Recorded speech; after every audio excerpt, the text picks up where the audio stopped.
शंकर मिश्र जी, अपर मुख्य सचिव बेसिक और माध्यमिक श्री दीपक कुमार जी,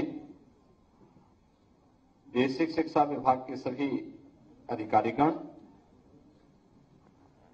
प्रदेश भर में वर्चुअल माध्यम से जुड़े हुए हमारे सभी मंत्रीगण, जनप्रतिनिधिगण, अध्यापकगण, अभिभावकगण और प्यारे बच्चों, मुझे बहुत प्रसन्नता है कि विगत 6 वर्षों में प्रधानमंत्री मोदी जी के मार्गदर्शन में, उनके यशस्वी नेतृत्व में देश की सबसे बड़ी आबादी के राज्य उत्तर प्रदेश ने समग्र विकास की जो एक अवधारणा होती है उसको साकार करते हुए क्रांतिकारी परिवर्तन उत्तर प्रदेश के अंदर लाने का प्रयास किया है। कल आपने देखा होगा नीति आयोग के द्वारा उत्तर प्रदेश से गरीबी से मुक्त करने के जिस लक्ष्य को प्राप्त करने में सफलता प्राप्त की गई है, यानी 6 वर्ष में उत्तर प्रदेश से लगभग 5.5 करोड़ लोग गरीबी से मुक्त हुए हैं, यानी वे सक्षम बने हैं, गरीबी से मुक्त होकर के सक्षमता की ओर आगे बढ़े हैं। नीति आयोग ने इसके लिए जो पैरामीटर तय किए थे, उस पैरामीटर में सबसे पहला पैरामीटर था शिक्षा का।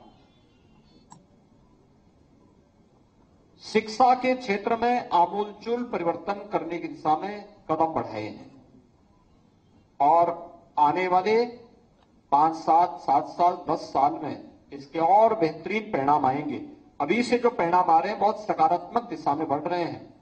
इसके लिए मैं उन सभी शिक्षकों का, उन सभी गुरुजनों का जिन्होंने इस सकारात्मक पहल में आगे आकर के इसे नेतृत्व दिया, इसकी ऑनरशिप ली और आज उसके परिणाम हम सबको देखने को मिल रहे हैं, उन सबका हृदय से अभिनंदन करता हूं और बेसिक और माध्यमिक शिक्षा विभाग को इस अभिनव कार्यक्रम के साथ जुड़ने के लिए हृदय से धन्यवाद भी देता हूं।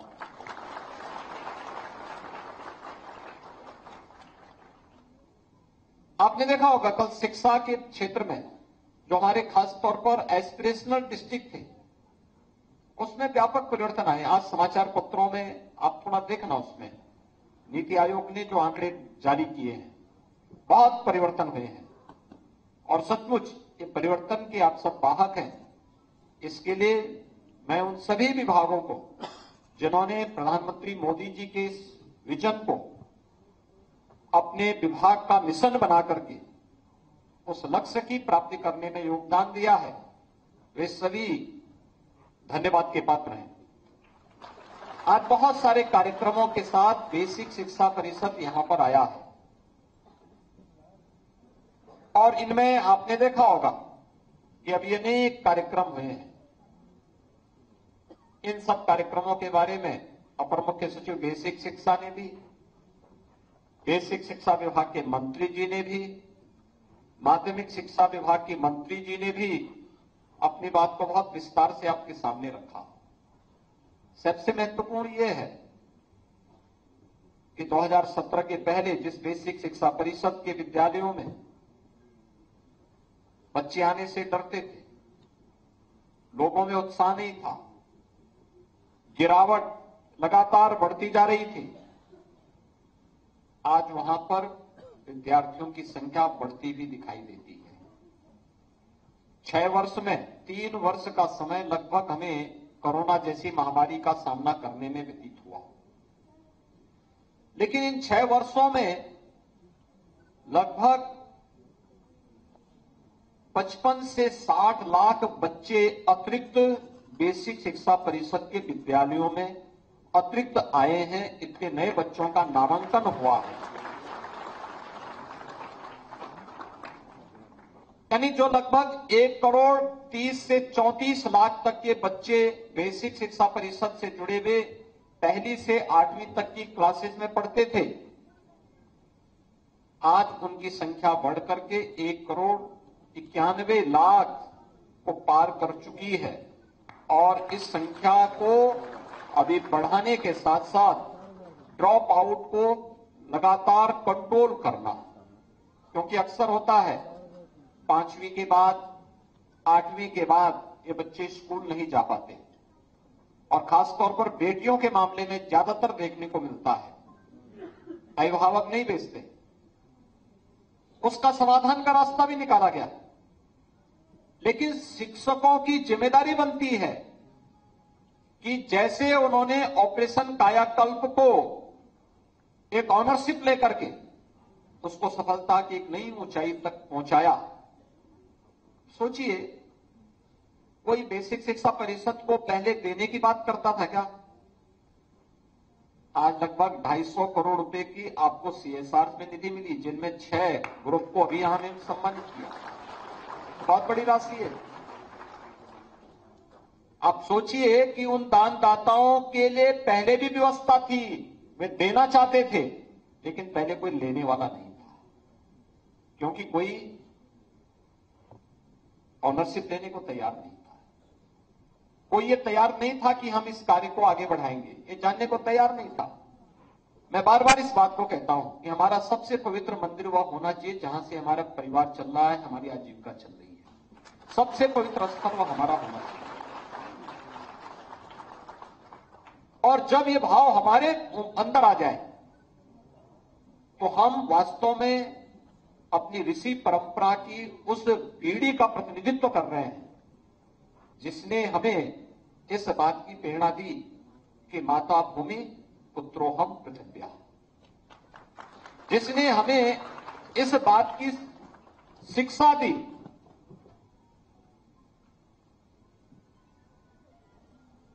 कि जो हम सबको उन सभी पवित्र भावों के साथ जोड़ती है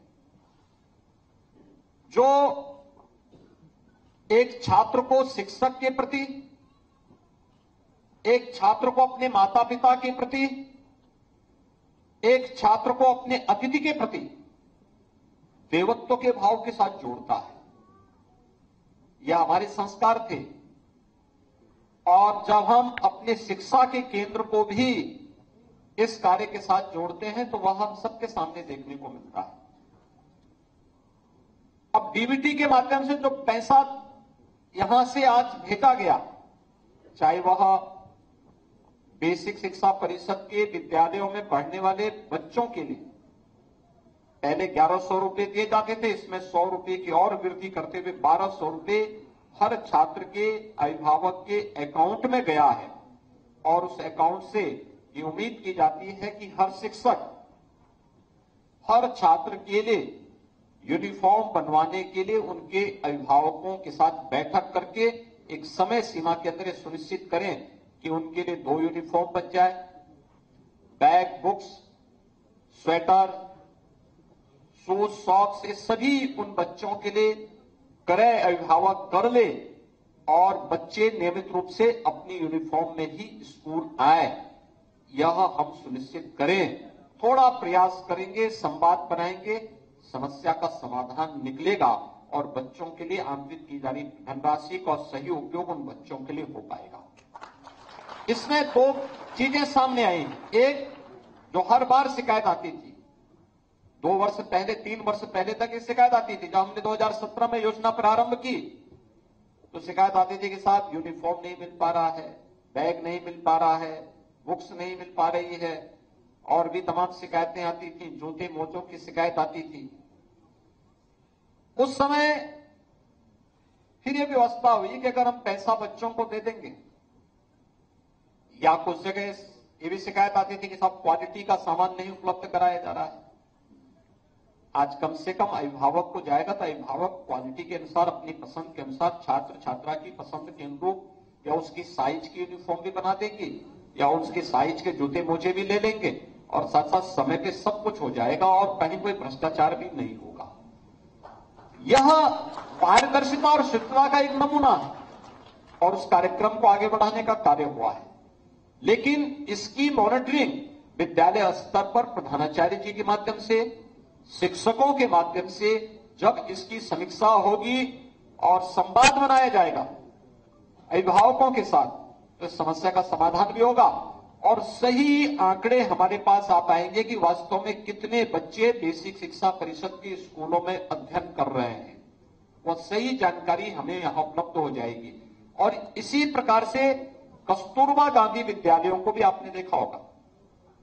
कस्तूरबा गांधी विद्यालयों के जो 746 विद्यालय थे, इनके क्रमिक उन्नयन के कार्यक्रम को आगे बढ़ाया गया।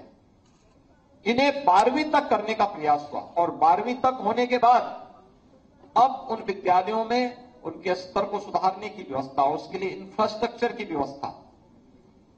जो हमारे डाइट के विद्यालय थे, प्रशिक्षण महाविद्यालय थे, उन प्रशिक्षण महाविद्यालयों में ऑडिटोरियम के निर्माण की कार्रवाई, ये हमारी निरंतर प्रक्रिया का हिस्सा बनना चाहिए। और बेसिक शिक्षा परिषद ने इन कार्यक्रमों को आगे बढ़ाया उसी प्रकार से जैसे सत्र के पहले की स्थिति क्या थी, शिक्षकों की भारी कमी थी। और मुझे आश्चर्य होता है बेसिक शिक्षा विभाग क्यों इस पे मौन रहता है, जब कुछ लोग इस बात की चर्चा करते हैं कि साहब पिछले 5 साल में कोई शिक्षकों की भर्ती नहीं हुई। 1,64,000 शिक्षकों की भर्ती बेसिक शिक्षा परिषद में पिछले 6 वर्ष के अंदर हुई है। बेसिक और माध्यमिक शिक्षा परिषद में हम लोगों ने 1,64,000 शिक्षकों की भर्ती की है और भर्ती की प्रक्रिया को जो लोग रिटायर हो रहे हैं, जहां पे अतिरिक्त शिक्षकों की आवश्यकता पड़ती है, वहां पे निरंतर इस प्रक्रिया को आगे बढ़ाया जा रहा है। और इसी के लिए प्रदेश के अंदर एक शिक्षा आयोग बनाने की प्रक्रिया वर्तमान में प्रचलित है। बहुत शीघ्र हम इसका गठन करने जा रहे हैं, जिससे कहीं भी कोई गैप न हो। लेकिन साथ साथ हमारे जितने भी डाइट हैं, जितने भी शिक्षकों के प्रशिक्षण के केंद्र हैं, इनमें हमें न केवल शिक्षकों के प्रशिक्षण को बल्कि जो शिक्षक पहले से विद्यालयों में तैनात हैं, समय समय पर उनके लिए कुछ रिफ्रेशर कोर्सेज भी हमें आगे बढ़ाने चाहिए, जिससे वो हमेशा अपडेट हो। शिक्षक अगर अपडेट होगा तो पूरी पीढ़ी को अपडेट कर देगा। और मुझे लगता है कि सभी प्रकार की जानकारियों से उसे युक्त होना यह आवश्यक है। और इसके लिए आज अनेक प्रकार के कार्यक्रम हुए हैं। 125 कस्तूरबा गांधी विद्यालयों को, जो बालिका इंटर कॉलेज हैं, उन्हें अपग्रेड करने की कार्रवाई हुई है। 20 जिला शिक्षा और प्रशिक्षण संस्थानों में अतिरिक्त कक्ष और ऑडिटोरियम के निर्माण का लोकार्पण का कार्यक्रम भी संपन्न हुआ है। हमारा प्रयास होना चाहिए डाइट कोई खाली न रहे, वहां भी अच्छे प्रशिक्षक, योग्य लोग जाएं, उनको लिए अतिरिक्त सुविधाएं दीजिए, लेकिन वहां योग्यता को मानक बनाया जाना चाहिए, क्योंकि वही प्रशिक्षित करेगा। और वहां पर भी हमें अच्छी तरीके से पारंगत करने के लिए, शिक्षकों को और पारंगत करने के लिए वहां पर पूरी जो भी गैप है उसको हमें पूरा करना होगा। इसके साथ ही आज यहां पर SCERT द्वारा विकसित कलांकुर कला सृजन इंटर्नशिप मैनुअल और संस्कृत भाषा किट का विमोचन भी यहां संपन्न हुआ है। ये जो पुस्तकें आज यहां विमोचित हुई हैं, अभी मैं चाहूंगा हर विद्यालय में ये उपलब्ध कराए जाएं और विद्यालयों में उपलब्ध करवाने के साथ ही शिक्षक उन्हें जरूर देखें, बच्चों को उससे परिचित कराएं। न केवल सीखने के, अब स्वयं भी सीखने की जिज्ञासा होनी चाहिए, बल्कि छात्र छात्राओं को भी उसके साथ जोड़ने का कार्य अगर आप करेंगे तो उससे काफी अच्छी जानकारी आपको मिलेगी। लर्निंग बाय डूइंग कार्यक्रम के अंतर्गत शिक्षक मैनुअल का विमोचन भी आज हुआ है। ये जो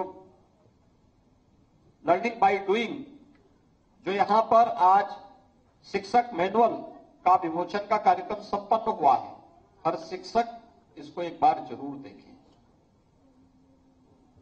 समय लगेगा, लेकिन आपने अगर शिक्षा को अपने कैरियर का हिस्सा बनाया है तो समय तो आपको देना पड़ेगा। प्री प्राइमरी के लिए को-लोकेटेड आंगनबाड़ी केंद्रों को आईआईटी गांधीनगर के सहयोग से आज यहां पर जो विकसित किया गया है वंडर बॉक्स, 2 आंगनबाड़ी केंद्रों को प्रदान किया गया है और प्री प्राइमरी के रूप में आंगनबाड़ी केंद्रों को विकसित करने के लिए हम लोगों ने बहुत पहले कहा था। कोविड के कारण इस समयबद्ध तरीके से आगे नहीं बढ़ पाया है, लेकिन हमें इसको आगे बढ़ाना ही होगा। ये न्यू होगी हमारी बेसिक एजुकेशन में। और जहां पे आंगनबाड़ी में आंगनबाड़ी कार्यकर्ती उन बच्चों के साथ समय देती है, उन्हें प्रशिक्षित करती हैं, बहुत अच्छी सकारात्मक दिशा में उन बच्चों के मन में स्कूल के प्रति एक बहुत सकारात्मक भाव पैदा होता है। वे स्कूल जाने के इच्छुक दिखते हैं। लेकिन जहां पे व्यवहार, शिक्षकों के व्यवहार में थोड़ा रूखापन है, वहां पे मैं देख रहा था जिस दिन स्कूल खुले थे, बहुत सारे बच्चे ऐसे थे जो स्कूल जाने के लिए उत्सुक थे अपने शिक्षकों के व्यवहार के कारण, और बहुत सारे बच्चे ऐसे थे जो उस रूखे व्यवहार के कारण स्कूल जाने से रो रहे थे कि साहब मुझे स्कूल आज मत भेजिए। यानी ये चीजें दिखती हैं। वो बच्चा अपने व्यवहार से इस बात के व्यक्ति कर रहा था कि स्कूल में शिक्षक का व्यवहार या आंगनबाड़ी केंद्रों में आंगनबाड़ी कार्यकर्तियों का व्यवहार कैसे है, ये हमें स्वयं तय करना होगा। मैं धन्यवाद दूंगा उन सभी संस्थानों को जिन्होंने सीएसआर के मद से बेसिक शिक्षा परिषद में ऑपरेशन कायाकल्प के कार्यक्रम को आगे बढ़ाने में अपना योगदान दिया है, और आज इनमें से 6 संस्थानों को सम्मानित किया गया है। ये 6 संस्थान तो हमें सहयोग कर ही रहे हैं।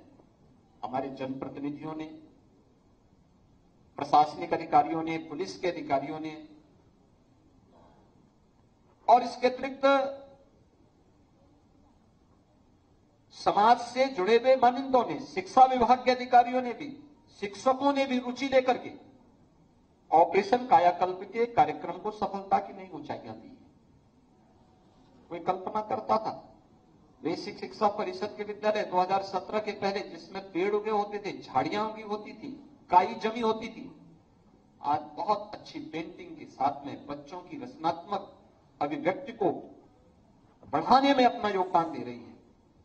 अभिभावक अपने बच्चों को स्कूल में भेजना चाहता है, उसके मन में अब एक जिज्ञासा पैदा हुई है, और अनेक कार्यक्रम बेसिक शिक्षा परिषद ने निपुण भारत कार्यक्रम के साथ जो कार्यक्रम आगे बढ़ाए हैं, इसने तो बहुत ही सकारात्मक योगदान इस दिशा में दिए हैं, और ऑपरेशन कायाकल्प को और सकारात्मक दिशा में आगे बढ़ाने के लिए भी जो आज यहां पर सीएसआर के मद से जिन संस्थानों ने योगदान दिया है, मैं उन सबको हृदय से धन्यवाद देता हूं, उनका अभिनंदन करता हूं और विश्वास व्यक्त करता हूं कि सीएसआर की निधि का इससे बेहतर उपयोग हो ही नहीं सकता है कि हम अपनी पीढ़ी को बना रहे हैं। ये देश की नींव को मजबूत बनाने का कार्यक्रम है, और उस नींव को इस रूप में मजबूत बनाने का काम हो रहा है। डीबीटी के माध्यम से आज यहां पर आपने देखा होगा कि 1200 रुपये प्रति छात्र 1,91,00,000 बच्चों को, मैं जब इस संख्या को देखता हूं तो मुझे बहुत सारे देशों की जनसंख्या याद आने लगती है कि यहां बेसिक शिक्षा परिषद में ही हमारे पास 1,91,00,000 बच्चे अध्ययन कर रहे हैं, और बहुत सारे देशों की इतनी आबादी नहीं है, इतने हमारे यहां बच्चे हैं। लेकिन हमारी जिम्मेदारी बनती है कि जो बच्चे अधूरे में स्कूल छोड़ देते हैं, ड्रॉप आउट को रोकना। इसके लिए अभिभावकों के साथ संवाद, उनके साथ बातचीत करना। अब तो टेलीफोन हो चुके हैं आपके पास, आपकी क्लास के हर बच्चे के अभिभावक का मोबाइल फोन होना चाहिए। बच्चा स्कूल नहीं आया, तत्काल उस शिक्षक को जैसे आपको समय मिले नोट कर लिया, अपनी डायरी में नोट करिए, और फिर उस शिक्षक उस अभिभावक को फोन से पूछिए क्या आपका बच्चा स्कूल क्यों नहीं आ पाया। आपके पास समय होगा, विद्यालय जैसे आपका छूटता है,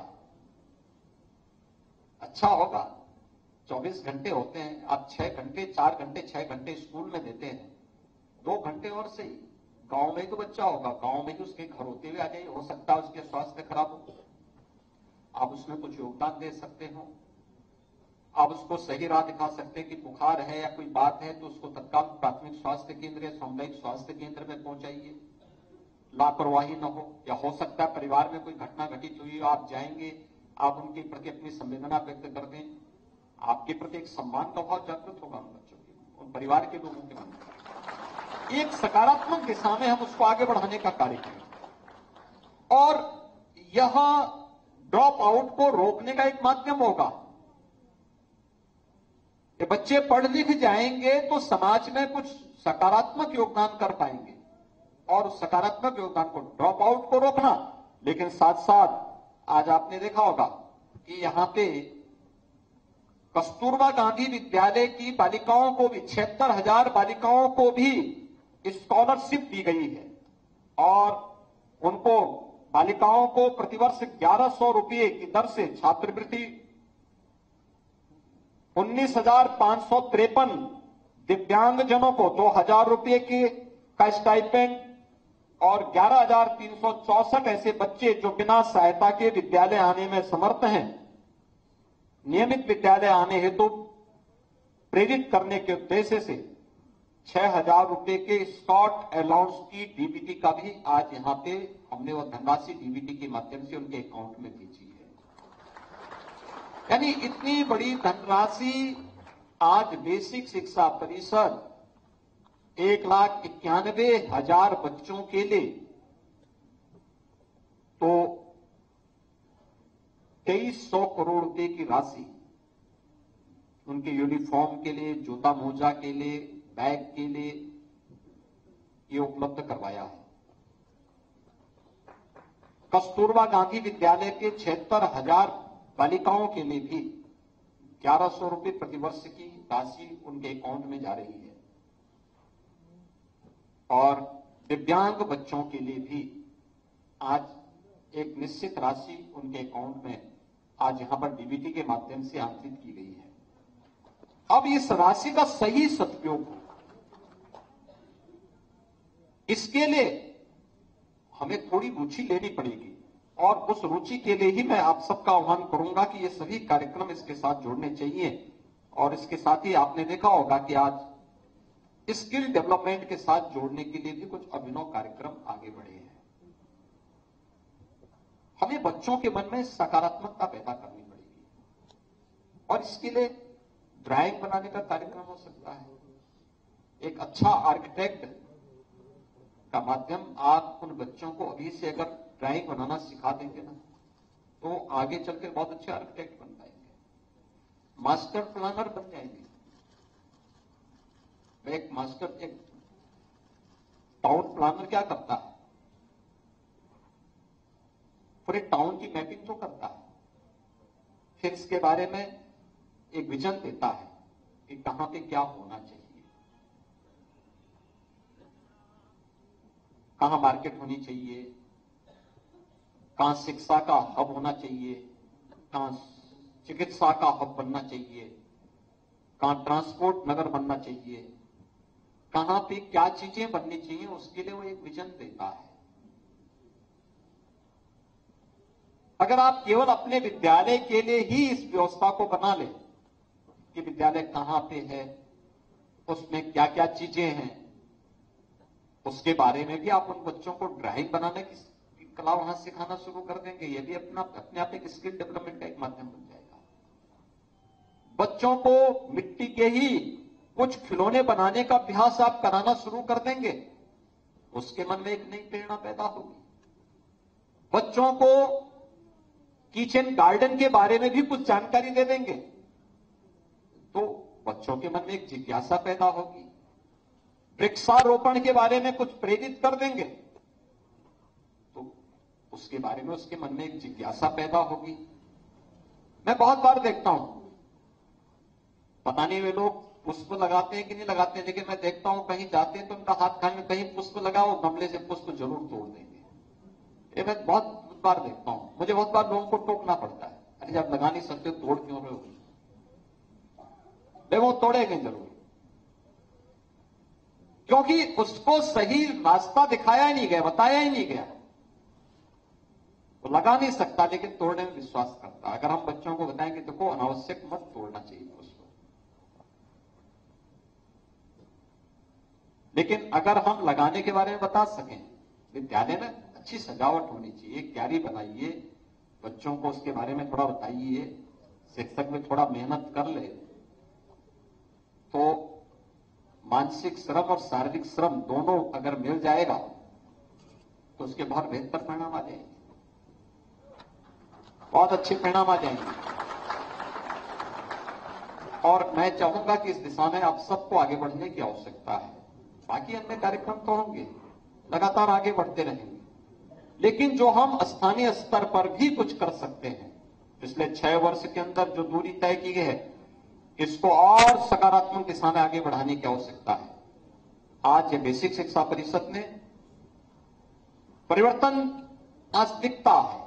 आज लोग बोलते हैं इसके बारे में, जनप्रतिनिधिगण आते हैं वो भी इस बात को बोलते हैं कि बेसिक शिक्षा परिषद में परिवर्तन हुआ है। अब माध्यमिक शिक्षा की बारी है, माध्यमिक शिक्षा के लिए एक पॉलिसी बनाई गई है, उस कार्यक्रम को भी आगे बढ़ाने के कार्यक्रम चल रहे हैं। बस समय पे निर्णय। माध्यमिक शिक्षा ने इस दौरान नकल विहीन परीक्षाएं दी है, पहली बार रिकॉर्ड मात्रा में। यानी पहले 3 महीने माध्यमिक शिक्षा में परीक्षा में लगते थे, इस बार मात्र 15 दिन में परीक्षाएं हुई हैं। 2 महीने परिणाम आने में लगते थे, इस बार मात्र 14 दिन में परिणाम आए हैं।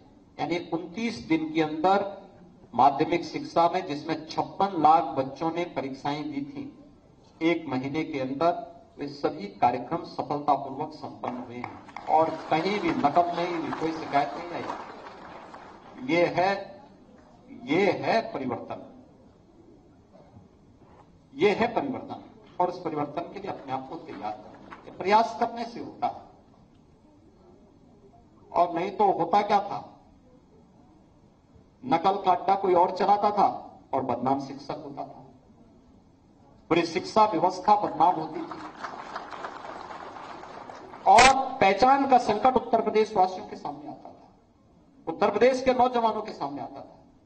आज उससे उभरे, उससे आगे बढ़े, और इसलिए मैं आज के इस अवसर पर चाहूंगा कि हम जो परिवर्तन किए गए हैं इसको और अच्छे ढंग से आगे बढ़ाने की व्यवस्था करें। ऑपरेशन कायाकल्प सेकंड का जो फेज होगा, ये माध्यमिक शिक्षा के लिए होना चाहिए।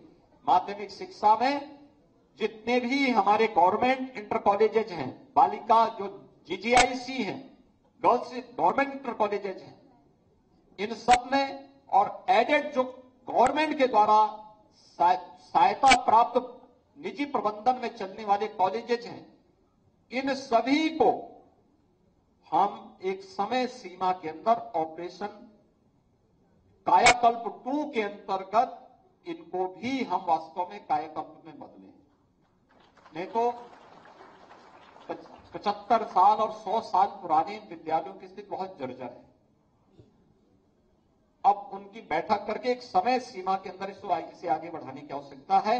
और इसके साथ ही संस्कृत विद्यालय जो जर्जर स्थिति में है, माध्यमिक शिक्षा परिषद के माध्यमिक शिक्षा विभाग के माध्यम से उन सब के बारे में भी एक कार्य योजना ला करके उन सभी को भी जो हमने स्कीम लागू की है, समय से उसको आच्छादित करके क्वालिटी कवर को, कार्य की गुणवत्ता में और कार्य की समयबद्धता में कोई समझौता न हो, और उसको समयबद्ध ढंग से आगे बढ़ाने का कार्य करेंगे तो उसके बेहतर परिणाम आएंगे।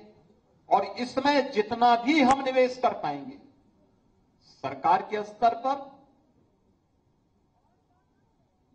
या पुरातन छात्रों के माध्यम से या सीएसआर के माध्यम से, यह निवेश कभी व्यर्थ नहीं जाएगा।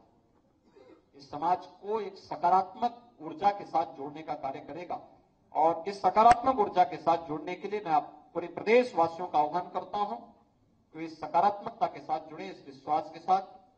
एक बार आज 1,91,00,000 वे सभी बच्चे जो आज 1,200 रुपए की राशि प्राप्त किए हैं, 76,000 वे बालिकाएं जो कस्तूरबा गांधी विद्यालयों में भी 1,100 रुपए वार्षिक छात्रवृत्ति प्राप्त की है, और कि दिव्यांगजन छात्र छात्राएं जिनको स्टाइपेंड के रूप में सरकार अतिरिक्त धनराशि देती है, उन सबको इस धनराशि के उपलब्ध होने के अवसर पर मैं उन्हें हृदय से बधाई देता हूं और सभी अभिभावकों का और सभी शिक्षकों का मैं आह्वान करता हूं कि वे